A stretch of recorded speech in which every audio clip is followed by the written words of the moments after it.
Friend success એકેડમીમાં આપ સૌનું સ્વાગત છે. આજે આપણે સેવા પડતર પદ્ધતિ 1 રસ્તા વાહન વ્યવહારમાં દાખલા નંબર 12 વિશે માહિતી મેળવશું. સિટી બસ સર્વિસ લિમિટેડ દ્વારા રાજકોટ સિટીની અંદરની નીચેની બસો પેસેન્જરો માટે દોડાવવામાં આવે છે. 10 બસ છે એ 50 મુસાફરોને લઈ જાય છે અને 15 બસ છે 40 મુસાફરોને લઈ જાય છે. સામાન્ય રીતે બસ એક દિવસમાં 10 આવવા જવાના ફેરા કરે છે અને 8 કિલોમીટરનું અંતર દરેક ટ્રીપમાં કાપે છે અને સરેરાશ 75% ઉતારુ ક્ષમતાએ મુસાફરી કરે છે. વાર્ષિક આંકડા બતાવે છે કે 5 બસ દરરોજ રોડ ઉપર કામ કરતી નથી, કારણ કે તે રિપેરિંગની જરૂરિયાત હોય છે. નીચેના ખર્ચાએ માર્ચ દરમિયાન કરવામાં આવેલા છે. બધા ખર્ચા આપણને આપેલા છે. ત્યારબાદ આપણને કીધું છે કે કંપનીના પડતર કલાકે પડતરના પત્રકમાં ખરેખર થયેલ ખર્ચ અને ઘસારો 6500 માંડી વાળેલ છે. તમારે કંપની માટે પડતરનું પત્રક તૈયાર કરવાનું છે કે જે પડતર ક્લાર્ક દ્વારા તૈયાર કરવામાં આવતું હોય છે અને કિલોમીટર દીઠ પડતર શોધવાની છે. ક્લિયર? ચલો હવે આપણે જોઈએ. ચલો સ્થિર અને ચલિત ખર્ચ કરી નાખીએ. સ્થિર ખર્ચા. ચલો સ્થિર ખર્ચામાં કોણ કોણ આવે છે? ગેરેજ, ભાડું, કર અને વીમો.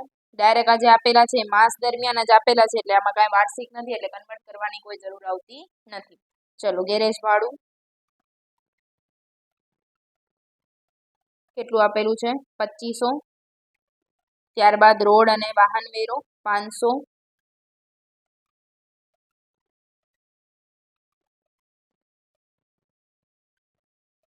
ત્યારબાદ પગાર આપેલા છે. મુખ્ય મેનેજરનો પગાર છે 1500. મુખ્ય મેનેજરનો પગાર 1500. ત્યારબાદ છે 3 સહાયક મેનેજરનો પગાર. સહાયક મેનેજર પણ 3 નો આપેલો છે. 1 ના 800 એટલે 3 ના કરવા પડશે, એટલે 800 ગુણ્યા 3. ચલો ત્યારબાદ સુપરવાઇઝરનો પગાર 400. સુપરવાઇઝર પગાર 400 આપેલા છે, એટલે 400 ગુણ્યા 4. ચલો ત્યારબાદ ડ્રાઈવરનો પગાર આપેલો છે આપણને 25. ડ્રાઈવરનો પગાર 240.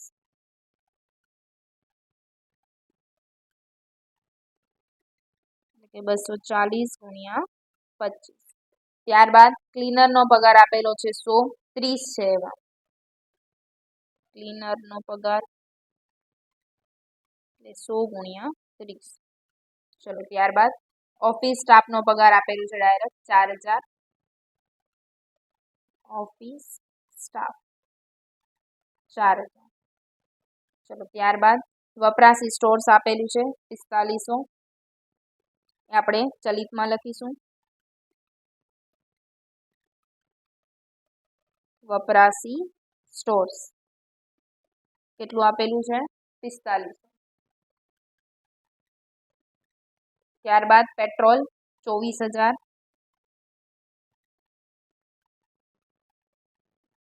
ત્યારબાદ ડુપ્લિકેટ ખર્ચ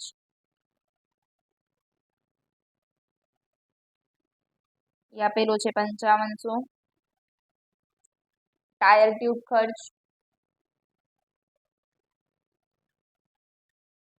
એ આપેલું છે આપણને 1750.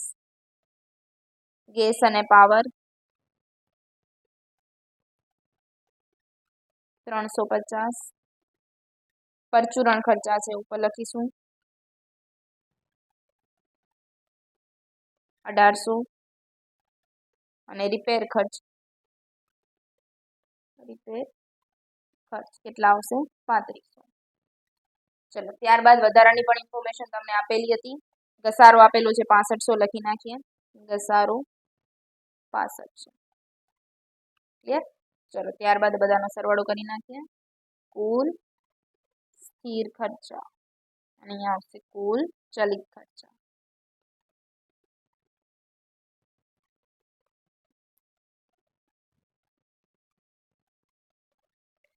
ચલો સરવાળો કરીએ.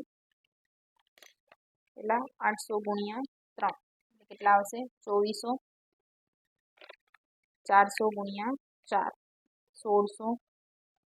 240 ગુણ્યા 25 6000. 100 ગુણ્યા 30 3000. ચલો સરવાળો કરી નાખીએ.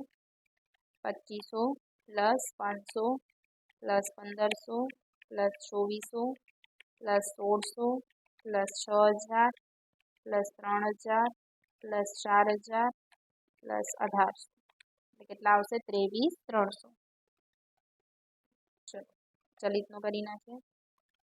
4500 plus 24000 plus 5500 plus 1750 plus 350 plus 3500 plus 6500 કેટલા આવશે? 46,100. ચલો કુલ કરી નાખીએ. કુલ ખર્ચા A પ્લસ B એટલે કેટલા આવશે? પ્લસ 23,300 એટલે આવશે 69,400. આ તમારું થઈ ગયું કુલ ખર્ચ. હવે આપણે શું શોધવાનું છે? કિલોમીટર દીઠ આપણે જે એનું છે માસિકના એના રીતે શોધવું પડશે. ચલો શોધી નાખીએ. કુલ પેસેન્જર કિલોમીટર. આપણું સૂત્ર શું છે? તો કે અંતર ગુણ્યા ટ્રીપ ગુણ્યા દિવસો ગુણ્યા વહન ક્ષમતા. ક્લિયર? હવે આપણને આમાં અલગ અલગ બસનું આપેલું છે. 10 બસ છે એની વહન ક્ષમતા 50 છે અને 15 બસ છે એની 40 છે. તો પહેલા આપણે એનું કરી નાખીએ. તો કે 10 ગુણ્યા 50 એટલે કેટલા આવે? 500 અને 15 ગુણ્યા 40 એટલે કેટલા આવશે? 600. 15 ગુણ્યા 40 એટલે 600 અને આના 500 એટલે ટોટલ કેટલા થયા? 1100. ક્લિયર છે? ચલો અંતર કેટલું કાપે છે એને કહી દીધું છે. 8 કિલોમીટરનું અંતર છે તમારું. ટ્રીપ કેટલી કરે છે? 10 કરે છે આવવા જવાની. ત્યારબાદ દિવસો તો માર્ચ માસ છે એટલે કેટલા હોય માર્ચમાં? 31 દિવસો અને 1100 તમારો આ આવશે પૂરેપૂરા. અને એમાં તમને કીધું છે 75% છે એની ઉતારુ ક્ષમતા છે એટલે 75% એની કેપેસિટી છે એટલે 1100 ના 75%. ત્યારબાદ કીધું છે કે 5 બસ છે દરરોજ રોડ ઉપર કામ કરતી નથી. તો ટોટલ બસ કેટલી છે આપણા પાસે? 10 આ અને 15 આ એટલે 25 બસ છે. એમાંથી કેટલી કામ નથી કરતી? 5 એટલે 20 કામ કરે છે એટલે ગુણ્યા 20 ભાગ્યા 25 ટોટલ. ચલો કરી નાખીએ. 8 ગુણ્યા 10 ગુણ્યા 31 ગુણ્યા 1100 ગુણ્યા 75% ગુણ્યા 20 ભાગ્યા 25 કેટલા આવશે? 16,36,800 પેસેન્જર કિલોમીટર. ચલો આને અહીંયા લખી નાખીએ.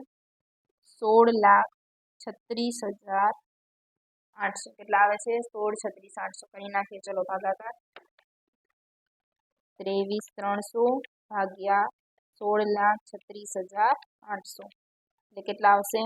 0.0142. ચલો અહીંયા બધાને અલગ અલગ કરવા પડશે. 4500 ભાગ્યા 16,36,800 0.0027. ચલો 24,000 ભાગ્યા 16,36,800. ચલો નેક્સ્ટ 5500 ભાગ્યા 16,36,800 0.0033. 1750 ભાગ્યા 16,36,800 0.0010. 350 ભાગ્યા 16,36,800 0.0021. 3500 ભાગ્યા 16,36,800 0.0021. ચલો 6500 ભાગ્યા 16,36,800 0.00397. ચલો ટોટલમાં 46,100 ભાગ્યા 16,36,800 0.02816. ચલો 69,400 બાય 16,36,800 એટલે આવશે 0.0423. ચલો એના પછી તમને કાંઈ નફા માટે ઇન્ફોર્મેશન આપેલી છે ચેક કરો. નફા માટે કોઈ ઇન્ફોર્મેશન આપેલી નથી એટલે આપણો લાસ્ટ આન્સર થશે 0.0423. ક્લિયર? આખો દાખલો તમે જોઈ શકો છો, જ્યાં બી ડાઉટ લાગે ત્યાં કહી શકો છો. આના જેવો જ દાખલો છે જે તમે પ્રેક્ટિસ માટે કરી શકો છો.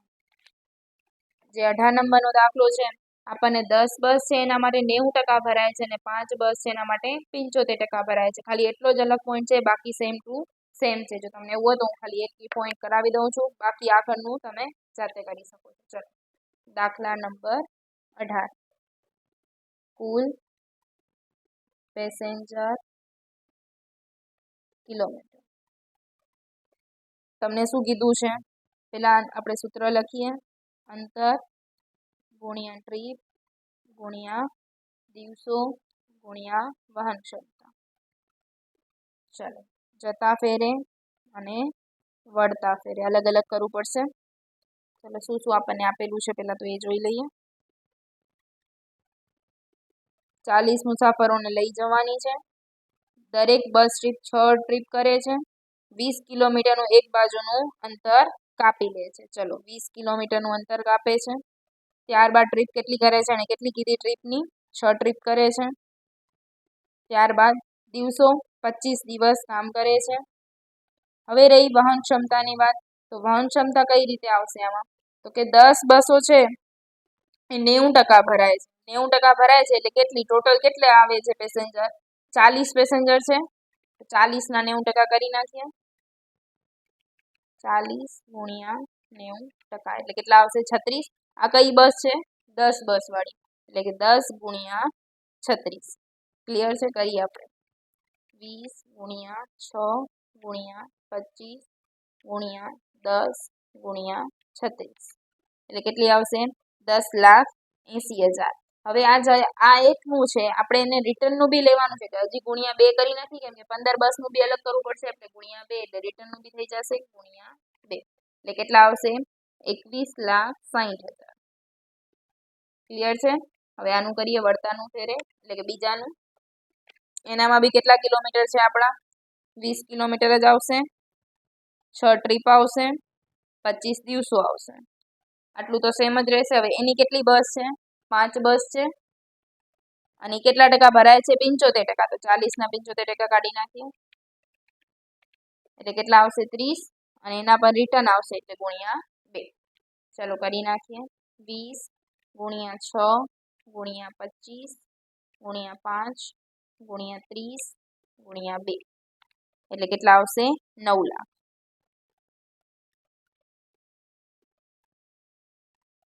ચલો, પ્લસ કરી નાખીએ. 21,60,000 એટલે કેટલા આવશે? 30,60,000.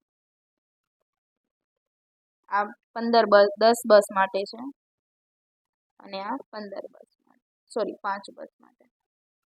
આ બે શેના કર્યા છે? જતા ફેરે અને વળતા ફેરે. ક્લિયર છે?